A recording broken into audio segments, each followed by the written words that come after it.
आपको बता दें कि देश के लिए एक बहुत बड़ी क्षति है, राजनीतिक शून्य इस देश के लिए। 63 साल के गोवा के मुख्यमंत्री मनोहर पर्रिकर, जिनका निधन हो गया। पिछले कई महीनों से लंबी बीमारी से वो जूझ रहे थे, कैंसर था उन्हें। मनोहर पर्रिकर ने आखिरी सांस गोवा में ली अपने घर में। 63 साल की उम्र में वो हम सबको छोड़कर चले गए। 4 बार तक गोवा की कमान संभाली उन्होंने। गोवा के 4 बार मुख्यमंत्री थे। लंबे समय से वो कैंसर से जूझ रहे थे, जिसके इलाज का भी गए दिल्ली, लेकिन उनकी सेहत में सुधार नहीं देखा गया। और लंबी जद्दोजहद करता हुआ हिंदुस्तान का ये बहुत बड़ा शख्स, जिसकी शख्सियत इतनी बड़ी थी, अगर आप राजनेताओं को, आम लोगों को सुन रहे हो, उनके घर के बाहर इस वक्त कार्यकर्ताओं की लंबी फौज खड़ी है, जो नम आंखों से अपने इस महान नेता को विदाई दे रही है। लता मंगेशकर जी इस वक्त हमारे साथ फोन लाइन पर जुड़ चुकी हैं। ट्वीट करके उन्होंने मनोहर पर्रिकर को याद भी किया। लता दीदी, अपने ही शब्दों में कैसे आप श्रद्धांजलि देना चाहेंगी मनोहर पर्रिकर को? हेलो जी लता दी, आपको मेरी आवाज मिल रही है क्या? बहुत कम आवाज आ रही है। आपसे मैं जानना चाहूंगी किन शब्दों में आप श्रद्धांजलि देना चाहेंगी मनोहर पर्रिकर जी को? जी जी जी, मुझे बहुत बहुत दुख हुआ सुन के। हालांकि मालूम था कि वो किस बीमारी के साथ लड़ रहे हैं, और कई दिनों से हम लोग यही सोचते थे कि उनको मिले, पर वो नहीं मिल सके। हमारे उनके बहुत पारिवारिक संबंध थे, और पर्रिकर जी इतने सिंपल और बहुत दिल वाले आदमी थे। वो कभी, मतलब मेरा शो हुआ था गोवा में जी, तो वो ऐसे ही चले आए, मतलब ना कोई उन्होंने ये बताया कि मैं यहाँ का चीफ मिनिस्टर हूँ, बिल्कुल नहीं। गोवा से उनको बहुत प्यार था और हमेशा गोवा की तारीफ करते थे, और गोवा का कोई हो तो उनको और भी अच्छा लगता था जी। मेरे पिताजी गोवा के थे, तो हम लोग गोवा के मानते हैं। तो मैं क्या बताऊं आपको कि ऐसा नेता अब भारत को मिलना मुश्किल है। लता दी, आपने हिंदुस्तान की राजनीति के बहुत सारे रंग देखे हैं। सहजता और सरलता मनोहर पर्रिकर की सबसे बड़ी पहचान थी। कई लोगों ने कहा हवाई चप्पल में हाफ शर्ट पहने हुए बड़े बड़े कॉन्फ्रेंस में वो चले जाया करते थे। हमारे फंक्शन में वो बिल्कुल बुशर्ट पहने हुए ही आए थे, और पाँव में वाकई चप्पल थे उनके, और अलग से खड़े हुए, मतलब ये भी नहीं कि मैं यहाँ खड़ा हो जाऊं क्योंकि मैं चीफ मिनिस्टर हूँ, नहीं, बिल्कुल नहीं। बहुत सिंपल आदमी थे, और बहुत बहुत मतलब हिम्मत वाला आदमी था, इसमें कोई शक नहीं। आखिरी वक्त तक हमने देखा उनके नाक में ट्यूब लगी होती थी, लेकिन वो कामकाज करते हुए नजर आते थे। कई ऐसी तस्वीरें भी हिंदुस्तान की जनता ने देखी। वो ऐसी कौन सी बात थी जो उनको इतना ज्यादा जुझारू बनाती थी? आपने कहा कि आप उनको करीब से जानती रही हैं। कौन सी बात उनके अंदर थी जो बाकी राजनेताओं से उन्हें बिल्कुल अलग, बिल्कुल अलहदा खड़ा करती है? जी हाँ, उनको देश प्रेम तो था ही जी, बहुत, भारत के लिए उनको बहुत प्यार था। पर आप अगर ऐसे उनको मिले, देखें, तो इतने सिंपल थे कि विश्वास नहीं होता था कि ये चीफ मिनिस्टर है। मैंने ऐसा आदमी नहीं देखा जी मेरी लाइफ में। और वो हमेशा, मैं गोवा जाती थी तो मुझे मिलते थे, और बहुत गोवा की बात करते थे और अच्छी बातें करते थे। बहुत ही भले इंसान थे, और आपका ये कहना है कि गोवा में ही उनका दिल बसता था, कहीं भी जाते थे वो गोवा की बात जरूर करते थे। उनको श्रद्धांजलि दे सकती हूँ। मुझे बहुत दुख हो रहा है। बहुत शुक्रिया लता मंगेशकर जी, हमसे जुड़ने के लिए। बहुत दुख में है लता दीदी, और उनका ये कहना है कि देश ने अपना एक बड़ा नेता खो दिया। फिलहाल ये 5 अलग अलग तस्वीरें हम आपको दिखा रहे हैं। पहली बार जब मुख्यमंत्री बने, साल 2000 की तस्वीर आपके सामने है। उसके बाद दूसरी बार सीएम बने, तीसरी बार साल 2012 में, 2014 तक मुख्यमंत्री रहे। 2014 में देश का रक्षा मंत्री उन्हें बनाया गया, दिल्ली उन्हें बुलाया गया क्योंकि खुद प्रधानमंत्री नरेंद्र मोदी उनकी कार्यक्षमता से इतने ज्यादा प्रभावित थे कि गोवा की राजनीति को वो छोड़ना नहीं चाहते थे। उसके बावजूद उन्हें कहा गया कि नहीं, आप दिल्ली आइए क्योंकि रक्षा मंत्रालय को आपकी कहीं ज्यादा जरूरत है। उसके बाद साल 2017 में, जब आपको बता दें कांग्रेस सबसे बड़ी पार्टी बनी गोवा में और बीजेपी को उस समय बहुमत नहीं मिला, तो वहां पर जो सहयोगी थे, जो बीजेपी को सपोर्ट करना चाहते थे, उनका यह कहना था कि अगर आप मनोहर पर्रिकर को बुलाएंगे, गोवा फॉरवर्ड पार्टी के विजय सरदेसाई। सुरेश प्रभु इस वक्त कुछ कह रहे हैं, जरा सुन लेते हैं, फिर अपनी बात पूरी करूंगी। We always remember him as a great leader, a great human being, a person who stood for his principles and always never hesitated to walk the difficult path to realize his goals.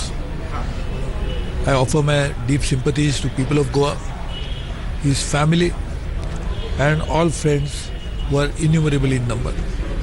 We always will remember him. Suresh प्रभु को आप सुन रहे थे, सादगी ईमानदारी की बड़ी मिसाल मनोहर पर्रिकर, जो अब हमारे बीच नहीं रहे।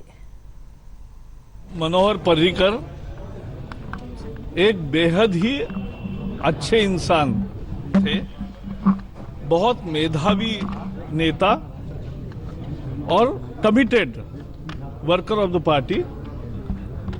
गोवा के लिए उन्होंने केवल सपने नहीं देखे, वो साकार करके दिखाए, और रक्षा मंत्री करके भी उनका पूरा जीवन शुचिता का एक पाठ है और पूरे देश को उन्होंने रुलाया है। आज केंद्रीय मंत्री रविशंकर प्रसाद जी इस वक्त हमारे साथ फोन लाइन पर जुड़ चुके हैं। रविशंकर प्रसाद जी, हाल ही में गोवा का बजट पेश करते हुए मनोहर पर्रिकर ने कहा था कि परिस्थितियां ऐसी हैं कि विस्तृत बजट मैं नहीं पेश कर सकता, लेकिन मैं बहुत जोश और होश में हूं। किस तरह से आप अपने शब्दों में उनको याद करना चाहेंगे रविशंकर जी? देखिए, जैसा मैंने अभी बाकी चैनल्स पे कहा जी, देश की राजनीति में अधिक मनोहर पर्रिकरों की जरूरत है। एक आईआईटी मुंबई के ब्रिलियंट ग्रेजुएट, एक बहुत ही विचारधारा के प्रति सख्त समर्पित नेता, राष्ट्रीय स्वयंसेवक संघ और भाजपा के विचारधारा जिस पर कभी नहीं हिले, गुड गवर्नेंस, ईमानदार शासन के प्रति और रिफॉर्म, सुधार के प्रति समर्पित मुख्यमंत्री, बिल्कुल सख्त निर्णय, फिर भी सहज, जनता से मिलने वाले, और सबों ने उनमें विश्वास प्रकट किया कि मनोहर पर्रिकर हैं तो हमें किसी और की जरूरत नहीं है। बिल्कुल। मैं दो उदाहरण आज तक के दर्शकों के लिए बताना चाहूंगा कि हमारी उनकी बहुत मित्रता थी। जब मैं अटल जी की सरकार में इंफॉर्मेशन ब्रॉडकास्टिंग मिनिस्टर था जी, तो मैंने फिल्म फेस्टिवल में, मैं फ्रांस गया था, कान फिल्म फेस्टिवल में, वेनिस फिल्म फेस्टिवल में, इटली गया था। तो ये सब बड़े ही समुद्र किनारे उसका एक दूसरा पैमाना होता है, और इंडिया का फिल्म फेस्टिवल दिल्ली में होता था और बहुत ब्यूरोक्रेटिक हो गया था। तो मैंने सोचा कि इसको गोवा ले जाऊंगा। तो उस समय यश चोपड़ा वगैरह जीवित थे, मैंने उनसे बात की, वो तैयार हो गए। तो मनोहर पर्रिकर जी मुख्यमंत्री थे गोवा के जी। हमने उनसे आग्रह किया कि क्या आप एक साल में इंफ्रास्ट्रक्चर तैयार कर देंगे? तो उन्होंने कहा, Ravi ji give me 6 months time. और 4 महीने में पानजिम में गोवा फिल्म फेस्टिवल की पूरे इंफ्रास्ट्रक्चर तैयार हो गया, और आप देखती हैं कि गोवा फिल्म फेस्टिवल दुनिया में एक जगह पा चुका है। बिल्कुल। दूसरा, एक बार पानजिम में बीजेपी की राष्ट्रीय कार्यकारिणी की मीटिंग थी, तो हम लोग निकले होटल से जहां दूसरी जगह जाना था। मैंने कहा, रवि जी पैदल चलते हैं? मैंने कहा, जरूर चलिए, मुझे भी अच्छा लगेगा। और वो पैंट और बुशर्ट और चप्पल पहन के निकल रहे हैं, और एक सिक्योरिटी दूर में खड़ा है और लोग उनको नमस्ते कर रहे हैं। ये व्यक्तित्व तो दूसरा होता है, सहजता, सरलता और ईमानदारी। और तीसरी बात, जब वो डिफेंस मिनिस्टर बने और सर्जिकल स्ट्राइक हुई, तो हमने उनसे पूछा कि कहाँ थे आप? कहा, रात भर मैं भी जगा हुआ था, सुबह 6 बजे सोने गए। और ये बात उन्हें इतनी सहजता से कही, आप समझ रहे हैं इस बात को? बिल्कुल। तो ये इसको कहते हैं पूर्ण व्यक्तित्व। राजनीति की पकड़ भी है, उस पर नियंत्रण भी है, ईमानदारी से शासन भी है, सख्त निर्णय लेने की क्षमता भी है, सहजता भी है, सरलता भी है, और ईमानदार प्रामाणिकता है विचारों के प्रति। आई अगेन रिपीट, भारत की राजनीति में मनोहर पर्रिकर ऐसे लोगों को रहना बहुत जरूरी है। और देखिए, इस बात को आप कभी नहीं भूलिए कि गोवा की राजनीति में उतार चढ़ाव बहुत रहा है, आप भी जानती हैं। बिल्कुल। लेकिन इनके सामने सब मानते थे कि मनोहर पर्रिकर के सामने हम सब उनको नेता मानते हैं और कोई उनसे कॉम्प्रोमाइज नहीं करवा सकता था। बिल्कुल, ये जान रही है। तो आज बहुत दुख लगा है। मैंने 63 की उम्र इतना जाने की नहीं होती है, ये बड़ा अन्याय है। लेकिन अब उनका भगवान क्या है। लेकिन हाँ, उन्होंने कैंसर से संघर्ष भी वैसे ही किया। हाँ, आखिरी वक्त तक हाउस द जोश कहने वाले नेता रहे मनोहर पर्रिकर। रविशंकर जी, इसलिए मैं आपसे क्या बताऊं, एक और उदाहरण देना चाहता हूं, जो कि आपका चैनल काफी देखा जाता है। उन्होंने मुझे बुलाया गोवा में जी, कि वहाँ आईटी का कॉन्फ्रेंस था, कहा रवि जी को बुलाओ। तो लगभग हजारों की संख्या में आईटी प्रोफेशनल्स आए थे, उनके आईटी मंत्री ने बुलाया था। मालूम मैं आ गया हूं तो ये चले आए। हमने कहा क्यों आए हैं? कहा आप आए हैं गोवा को आगे बढ़ाना है। और उसमें बार बार उनको बाथरूम जाना पड़ता था, पानी पीना पड़ता था 15-20 मिनट के बाद। तो हमने कहा मनोहर पर्रिकर बीमार हो, लेकिन मनोहर पर्रिकर गोवा के लिए जरूरी है और मनोहर पर्रिकर देश के लिए जरूरी है। उनकी बड़ी नाक पीड़ा में होती। ट्यूब लगी हुई थी, लेकिन उसके बावजूद हमने कई जगहों से जो तस्वीरें आज तक के दर्शकों ने देखी सामने आई, वो लगातार काम पर फोकस रखते थे। और अभी मेरी बात हो रही थी नितिन गडकरी जी से, उन्होंने सलाह भी दी थी कि आप अपनी सेहत का पूरा ध्यान रखिए, लेकिन काम के प्रति जुझारू व्यक्तित्व इस देश में बहुत कम लोगों को इस तरह से देखा गया है। रविशंकर जी, बिल्कुल आपने सही कहा। आपको मालूम है यहाँ वो अकेले रहते थे दिल्ली में जी, और उनकी श्रीमती जी तो पहले ही गुजर चुकी थी। तो हमने कहा कि आप क्या मिस करते हैं दिल्ली में? कहा रवि जी अपना गोवन फिश बहुत मिस करता हूँ। हमने कल घर पे आइए, तो मैंने उनके लिए फिश भी बनवाया, बाकी बनवाया, और 1-2 घंटे हम लोग खूब हंसे, इसके पहले कि उनकी बीमारी मालूम हुई। देखिए, मैं फिर कहता हूँ ना, 4 बार मुख्यमंत्री और इतने बड़े, देखिए छोटे प्रदेश से आकर के भारत का रक्षा मंत्री। बिल्कुल। और इसके बावजूद जो सहजता है, जो ईमानदारी है, ये बहुत बड़ी चीज है। तो मैं आपसे, अब मैं ईश्वर पर तो कुछ बोल नहीं सकता, यही कह सकता हूँ 63 की उम्र जाने की नहीं होती। बिल्कुल। तो उनको बहुत अपनी सांत्वना दूंगा और फिर यही कहूंगा, देश की राजनीति में अधिक मनोहर पर्रिकर आए, पढ़े लिखे, सुलझे, समझदार, विचारों के प्रति समर्पित, गुड गवर्नेंस के प्रति, ये बहुत जरूरी है। बहुत शुक्रिया रविशंकर प्रसाद, केंद्रीय मंत्री, जिन्होंने अपने ही शब्दों में याद किया मनोहर पर्रिकर को। उन्होंने कहा कि देश को बहुत जरूरी है इस तरह के कई और नेता हों। फिलहाल मनोहर पर्रिकर को प्रधानमंत्री नरेंद्र मोदी ने भी श्रद्धांजलि दी है। उन्होंने कहा है पर्रिकर सच्चे देशभक्त, असाधारण व्यक्तित्व के थे। पर्रिकर की सेवा को पीढ़ियां याद रखेंगी। पर्रिकर के निधन से बेहद दुखी हूं। प्रधानमंत्री नरेंद्र मोदी की ओर से इन शब्दों में उन्हें याद किया गया है। पर्रिकर की बराबरी का कोई दूसरा नेता इस देश में नहीं है। प्रधानमंत्री नरेंद्र मोदी ने मनोहर पर्रिकर को श्रद्धांजलि देते हुए जिन शब्दों का मैंने जिक्र किया, उसमें उन्होंने याद किया है, उन्हें देशभक्त और असाधारण नेता बताया है। आपको बता दें कि जब नरेंद्र मोदी की 30 सालों के बाद, प्रचंड बहुमत के बाद इस देश में कोई सरकार बनने जा रही थी, तब रक्षा मंत्री के तौर पर मनोहर पर्रिकर का नरेंद्र मोदी ने चुनाव किया। हालांकि गोवा में जब बीजेपी की स्थिति आगे कुआ पीछे खाई वाली थी, यानी कि बीजेपी जब पूर्ण बहुमत के साथ गोवा में नहीं आ पाई, तो मनोहर पर्रिकर को यहां से भेज दिया गया गोवा में सरकार बनाने के लिए, क्योंकि सभी को पता था कि वहां पर जो छोटी छोटी पार्टियां हैं, मनोहर पर्रिकर के नाम पर वो सहमत हो जाएंगी और वहां पर बीजेपी की सरकार बन जाएगी। गोवा फॉरवर्ड पार्टी के विजय सरदेसाई ने कहा कि मैं बीजेपी को सपोर्ट तभी करूंगा जब मनोहर पर्रिकर गोवा के मुख्यमंत्री बनेंगे। आप सोचिए कि जब इस तरह की शख्सियत हो, एक ऐसा नेता जिसका कद इतना बड़ा, जिसका जिक्र रविशंकर प्रसाद भी कर रहे थे कि उनका कितना ऊंचा कद था। एक बहुत छोटा सा राज्य गोवा, सिर्फ 2 सांसद वहां से आते हैं, लेकिन वहां से निकलकर मनोहर पर्रिकर न सिर्फ इस देश के रक्षा मंत्री बनते हैं, बल्कि रक्षा मंत्री के तौर पर उनके कार्यकाल को और जिस सर्जिकल स्ट्राइक का जिक्र रविशंकर प्रसाद कर रहे थे, उसको भी हमेशा से याद रखा जाएगा।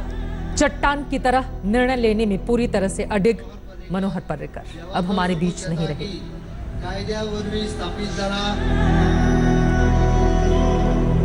और इस वक्त हमारे साथ जम्मू कश्मीर के राज्यपाल सत्यपाल मलिक जी फोन लाइन पर जुड़ चुके हैं। सत्यपाल जी, पानी की तरह निर्मल उनकी छवि थी, सादगी की मिसाल थे मनोहर पर्रिकर। आप किन शब्दों में उन्हें श्रद्धांजलि देंगे? देखिए, इस तरह के लोग देश में बहुत गिने चुने रह गए जी। और इनका जाना बहुत बड़ी क्षति है। ये नए लोग तो आएंगे नहीं, ऐसे पुराने जाते जा रहे हैं। ये एक पूरा एक वैल्यू सिस्टम था। जी। पर्रिकर जी आदमी नहीं थे, बल्कि एक वैल्यू सिस्टम था जो एक तरह से अनुकरणीय था। जी। मुझे याद है, हम लोग गोवा में हमारी नेशनल एग्जीक्यूटिव की मीटिंग थी, एयरपोर्ट पे उतरे थे, बैठे थे, सामान का इंतजार कर रहे थे आने के लिए। ये अचानक दाखिल हुए एयरपोर्ट पे और सबको कहा कॉफी पिलवाओ, और खुद कन्वेयर बेल्ट पे खड़े हो गए। और हम लोग जो जो अपना सामान पहचानते रहे, भाग के खुद उठा के नीचे रखते थे। फिर सबों को गाड़ियों में बिठाया, सबका जाके बाद में पूछा होटलों में सबको कमरा मिला कि नहीं मिला। He was a wonderful person, बहुत बढ़िया आदमी थे, सीधे थे, ईमानदार थे, इनकी साख थी। गोवा में आज सरकार इन्हीं की वजह से बनी थी। बिल्कुल। इनको मुख्यमंत्री बनाओगे तो हम सहयोग देंगे, ये कह के लोग आए थे। तो ऐसे लोग अब है नहीं, और इनका जाना बहुत अपूर्णीय क्षति है। 25 साल का उनका सियासी सफर रहा है, 4 बार वो मुख्यमंत्री बने गोवा के, लेकिन पिछले 1 सालों में जो उनका संघर्ष रहा है कैंसर से, जिस तरह से वो जूझ रहे थे, पूरे देश ने देखा। उस संघर्ष को किस तरह से आप देखते हैं? आप किस तरह से मनोहर पर्रिकर के उस दौर को याद करेंगे जब कैंसर से जूझता हुआ एक व्यक्ति गोवा के प्रति पूरी तरह से समर्पित रहा? वो गोवा के प्रति नहीं, वो अपने काम के प्रति, उसमें जो कर्तव्य निष्ठा थी वो किसी में मैंने देखी नहीं है। गोवा का काम, गोवा का शासन करना काम ही था। आखिर दिन तक लगे रहे, और इतनी बुरी बीमारी थी जिस बीमारी का नाम सुन के आदमी मर जाता है, उसको झेलते हुए उन्होंने गोवा के शासन को चलाया, और पूरे जीवन में किसी तरह का कोई धब्बा अपने ऊपर नहीं लगने दिया। डिफेंस के मिनिस्टर भी रहे, चीफ मिनिस्टर भी रहे, उस जैसे लोग अब नहीं होंगे। ये बहुत बड़ी बात आपने कही है कि बिल्कुल बेदाग रही है उनकी सियासत, जिसका 25 सालों का लंबा राजनीतिक करियर रहा हो, एक भी दाग उनके ऊपर नहीं लगा। मैं आपसे सत्यपाल जी ये भी जानना चाहूंगी, वो गोवा छोड़कर दिल्ली आने के लिए तैयार नहीं थे साल 2014 में, लेकिन उनको दिल्ली बुलाया गया, रक्षा मंत्रालय जैसा अहम पद उनको दिया गया, वो भी उस गोवा के मुख्यमंत्री को जहां से सिर्फ 2 सांसद चुनकर आते हैं देश की संसद में। जी, आप भूल रही हैं जी। एक वक्त ऐसा था जब उनको पार्टी का अध्यक्ष बनाने की बात चली। बिल्कुल बिल्कुल। जब गडकरी जी बने थे उस वक्त वो बनने वाले थे जी। तो उनको उनके बारे में पूरी पार्टी में, संगठन में, लोगों में इतनी ऊंची राय थी, इतनी उनको इतना लोग पसंद करते थे कि वो कुछ भी बन सकते थे। जी। आरएसएस के प्रचारक के तौर पर अपना करियर उन्होंने शुरू किया था, और राम जन्मभूमि मूवमेंट के ऑर्गेनाइजर भी थे वो नॉर्थ गोवा यूनिट में। सत्यपाल जी, एक और सवाल, एक आखिरी सवाल मैं आपसे जानना चाहूंगी। लंबा संघर्ष और उसके बाद अचानक से 63 साल की उम्र में उनका इस तरह से चला जाना, वो कौन कौन सी बड़ी बात थी जो उनकी शख्सियत से, जो आज के राजनेता हैं, जो आने वाली पीढ़ी है, वो बहुत कुछ सीख सकती है? सत्यपाल जी देखिए, आप उनको जब मिलते थे आपको लगता ही नहीं था आप चीफ मिनिस्टर से मिल रहे हैं जी। कॉमनर की तरह रहते थे, कॉमनर की तरह बिहेव करते थे, कॉमरेड की तरह आपसे सलूक करते थे। ये उनकी खूबी थी। आजकल तो जरा सा कुछ जिला बोर्ड का मेंबर बन के आदमी इतराने लगता है, कोई किसी तरह का घमंड बनावट उनको छू के नहीं गया था। He was all the time smiling. जब भी आपको मिलेंगे स्माइल देंगे, कंधे पे हाथ रखेंगे, पूछेंगे कैसे हैं। बहुत इंसान के तौर पे बहुत शानदार थे। बिल्कुल। और अभी हाल ही में जब गोवा का बजट पेश किया जा रहा था, उस दौरान उनके चेहरे पर कोई शिकन नहीं थी। हालांकि बजट भाषण बहुत छोटा रखा उन्होंने, लेकिन उनकी ओर से कहा गया कि मेरा जोश पूरी तरह से हाई है। हाँ, वो मैंने बोला था, मुझे याद है जी। लेकिन आप ये समझ लीजिए कि आखिर वक्त तक देखिए, ये जो बीमारी है ये ऐसी है कि इसका तो नाम सुन के आदमी मर जाता है। बिल्कुल। उसको झेलते हुए, पूरी बीमारी को झेलते हुए एक स्थिर सरकार आणि एक पारदर्शी सरकार हे त्यांनी दिलं। अनेक वेळा गोव्याचे मुख्यमंत्री म्हणून गोव्यामध्ये काम करताना आधुनिक गोव्याची निर्मिती ही मनोहरभाईंनी केली, आणि त्यामुळेच मनोहरभाईंना खऱ्या अर्थानं मोदीजींनी दिल्लीमध्ये देशाचे संरक्षण मंत्री म्हणून जबाबदारी दिली। देशाचे संरक्षण मंत्री म्हणून देखील अतिशय तडफेनं त्यांनी काम केलं। देवेंद्र फडणवीस महाराष्ट्र के सीएम को आप सुन रहे थे अपने ही शब्दों में मराठी बोलते हुए, वो याद करते हुए एक बड़ा राजनीतिक शून्य इस देश के लिए अपने अपने शब्दों में लोग उन्हें याद कर रहे हैं। सादगी, ईमानदारी, और मुस्कुराहट भरी भाव भंगिमा जिसकी तस्वीरें हम आपके लिए समेट कर लाए हैं। ये पुरानी वो तस्वीरें हैं जो यकीनन आगे आने वाली युवा पीढ़ी को प्रेरणा देंगी और मनोहर पर्रिकर जैसा बनने का हौसला भी। मनोहर पर्रिकर की शख्सियत कुछ ऐसी थी जो लोगों पर अपनी अलग छाप छोड़ देती। कैंसर से जंग लड़ रहे मनोहर पर्रिकर ने आज गोवा में अपने घर में आखिरी सांस ली और जैसा कि मैंने आपको जानकारी भी दी, पिछले 1 सालों से लगातार वो कैंसर से जूझ रहे थे और 1 साल में पर्रिकर का संघर्ष इस पूरे देश ने देखा।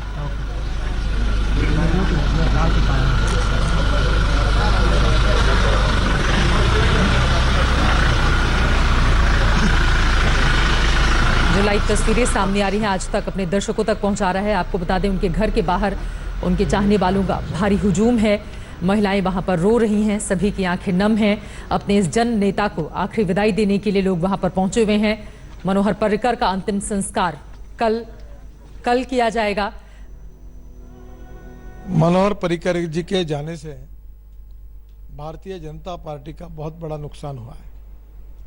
एक निस्पृह, निस्वार्थी, डाउन टू अर्थ, बहुत ही सादगीपूर्ण आचरण व्यवहार करने वाला एक भारतीय जनता पार्टी का कर्मठ कार्यकर्ता, समर्पित कार्यकर्ता हमारे बीच में से चला गया है।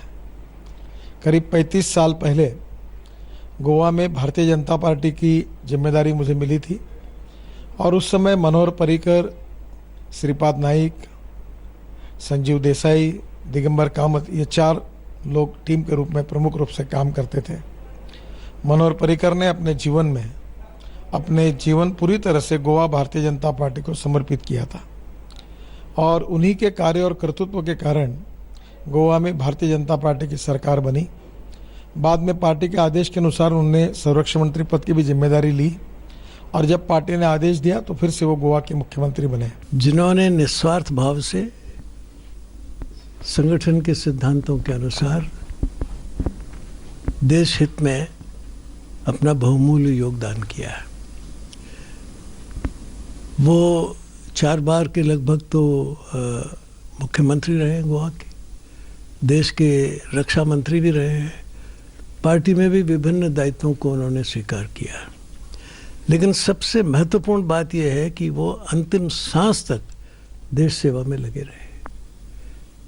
ये एक अनुकरणीय उदाहरण है और मैं समझता हूँ शायद ही दुनिया में ऐसा कोई एक और उदाहरण होगा कि जिसमें व्यक्ति अंतिम क्षण तक अपने राज्य की सेवा के लिए लगा रहा हो।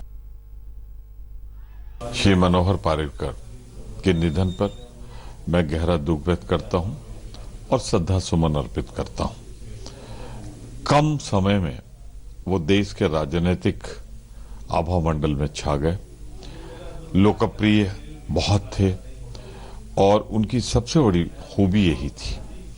मुझे राज्यसभा में उनके साथ रहने का अनुभव है कि जब उनसे बात कही गई तो वो उन सीमाओं को, दलीय सीमाओं को लांघकर उसे पूरा करते थे। मुझे याद है मैं इलाहाबाद एयरपोर्ट के लिए, जो रक्षा मंत्रालय के अधीन है, गया कहने के लिए। उनका तिवारी जी ये तो मैं कर ही रहा हूं, आप कभी भी कोई भी बात हो तो अवश्य मुझसे कहिएगा, मुझे खुशी होगी कुछ करने में। तो कहाँ आजकल की राजनीति में दलीय बंधनों से अलग हटकर लोग मिलते हैं।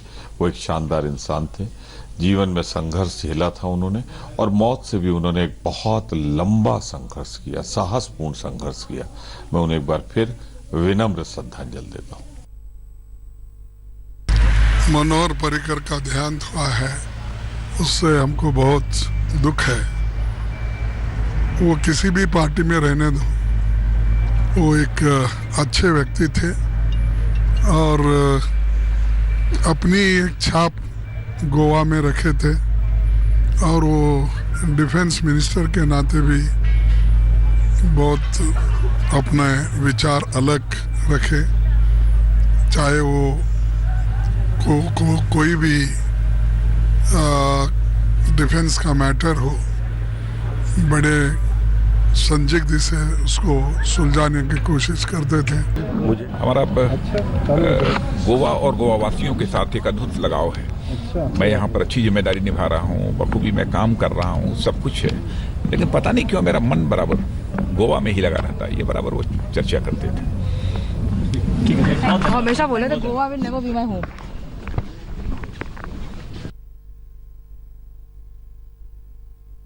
एज ए चीफ मिनिस्टर मुझे भी उनके साथ लंबे समय काम करने का अवसर मिला।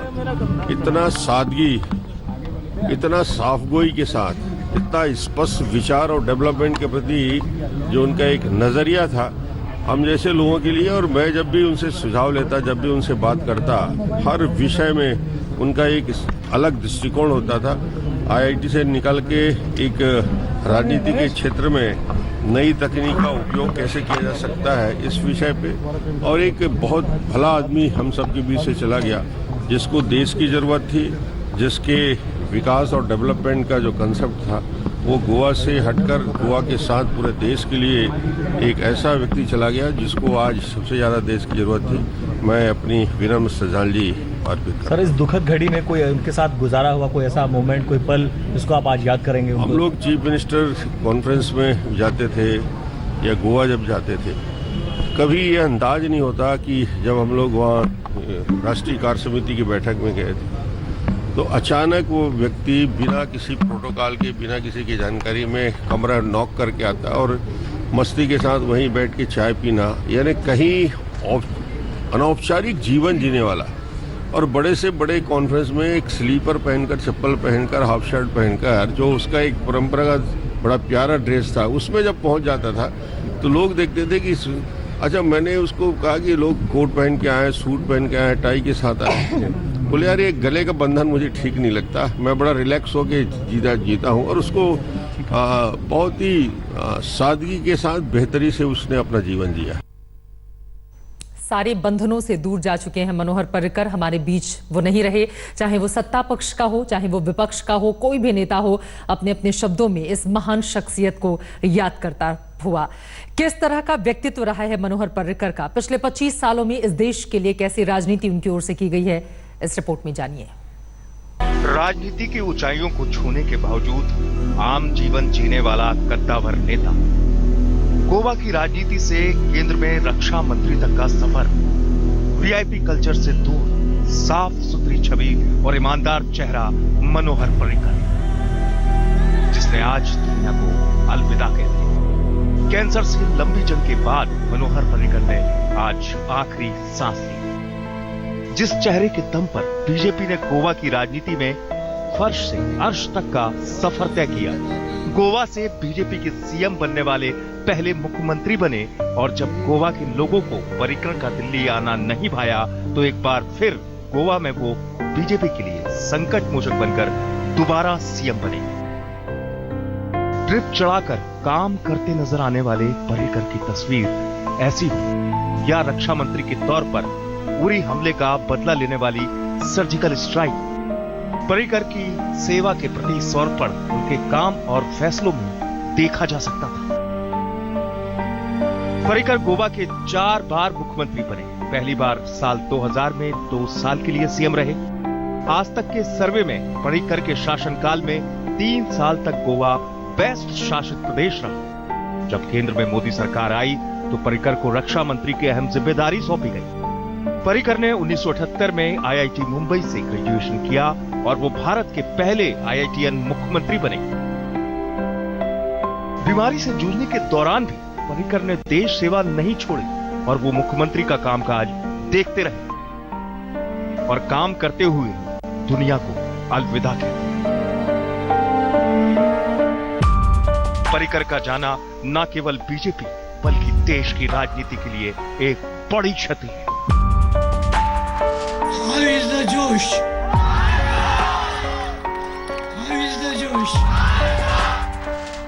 आज तक ब्यूरो।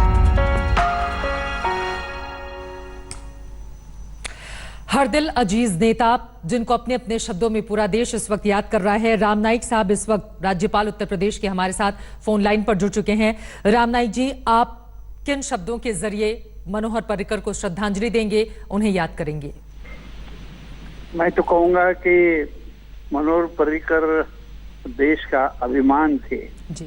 उनके जैसा उम्दा नेता समय से पहले बहुत बहुत बहुत पहले गुजर गया, तो यह देश का एक दृष्टि से दुर्भाग्य है। मेरा और मनोहर पर्रिकर का रिश्ता शायद बाकी लोगों से कुछ अधिक ही था, क्योंकि वह जब मुंबई में IIT में पढ़ने के लिए आए तो मेरा और उनका परिचय हो गया। मैं मुंबई में गोरेगांव में रहता हूँ और वो पवई में, मतलब बहुत नजदीक स्वयंसेवक संघ के स्वयंसेवक भी थे और इस नाते से हमारा गहरा परिचय हो गया, मित्रता भी हो गई। लेकिन मैंने उनके जीवन में 2-3 बातें देखी। एक तो जो भी काम हाथ में लेते थे तो वो पूरा करने के लिए हमेशा कृत संकल्प रहते थे। सादगी पूर्ण जीवन, ये उनके जीवन की दूसरी विशेषता थी। उन्होंने काम किया विधायक के नाते, विपक्ष का नेता के नाते, मुख्यमंत्री के नाते और अंत में रक्षा मंत्री के नाते और फिर मुख्यमंत्री के नाते। ये सारा काम उन्होंने एक अपना दायित्व कर्तव्य के नाते इस प्रकार से निभाया कि कोई भी पहलू हम ले तो लगेगा कि हाँ, इसमें उन्होंने बहुत बड़ा काम किया है।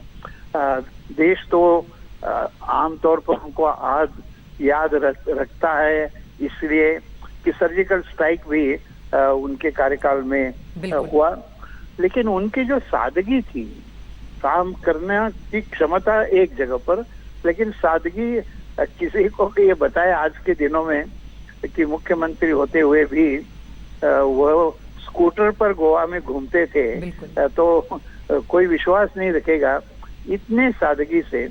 और उनके जीवन में उनकी परीक्षा बार बार ली गई। उनके पत्नी का निधन अकाली हुआ, बच्चा छोटा था।